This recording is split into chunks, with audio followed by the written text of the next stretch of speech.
next inductee, I'd like to bring up again Mr. Matt My Lewis. son came up with me, I guess you should carry that for me.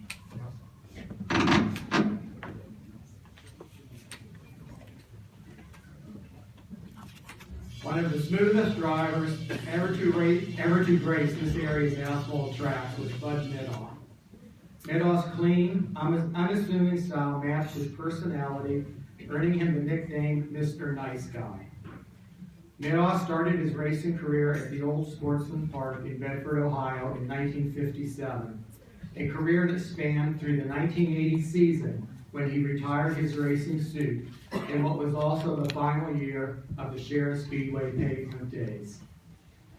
Bud amassed many track titles in that time frame with his famous top hat number 84 Chevrolets, including an incredible string of 5 straight track titles at Barberton Speedway from 1964 to 1968.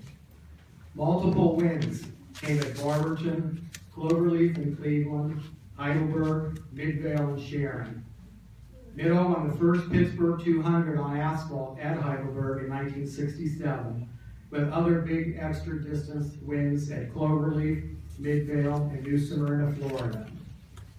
Bud is already a member of the Midvale Speedway Hall of Fame, Lorain County Speedway Hall of Fame, and the Barberton Speedway Wall of Fame.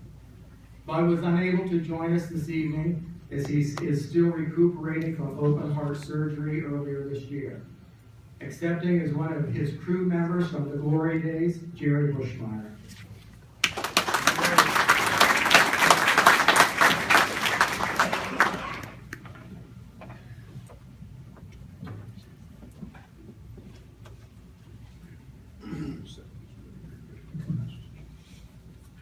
That lady that was up here before that said she didn't know she was going to have to speak or anything.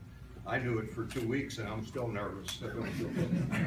I've never talked in front of people before. Anyhow, Matt took a lot of my stuff, which I'm glad he did.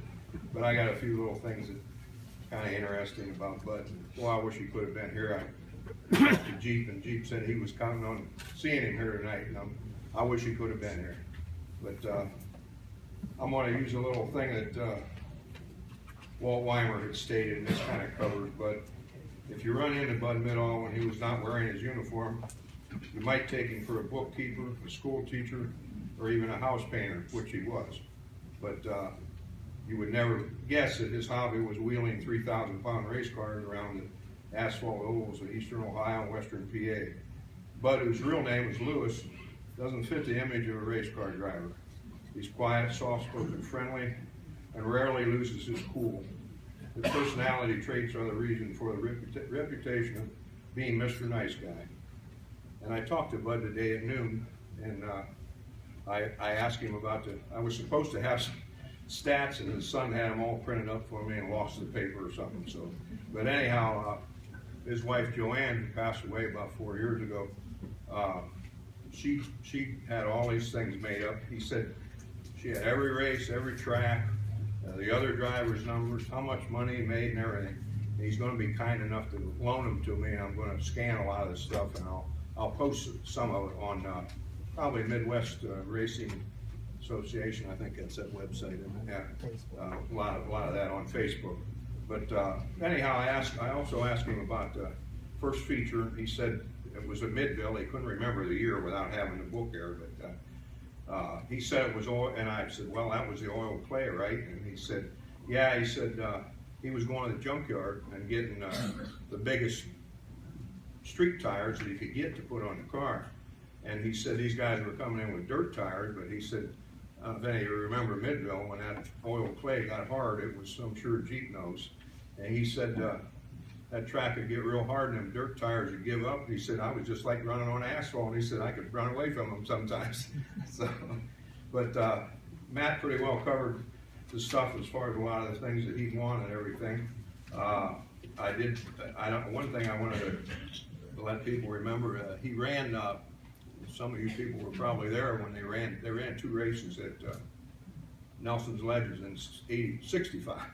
And I had a clipping of one, Jim Bickerstaff had won, and Bud was in it, but he didn't, and he said, well, I won. He said they actually ran twice there, and he won one of them, which I did not know. So I'm gonna try to find that clipping from that. But anyhow, I guess that's pretty much everything I wanted to say. And I know he thanks everybody for this award, and I wish he could have been here, and I'm sure everybody else would have liked to see him. So thank you very much, and I will probably give this to him tomorrow.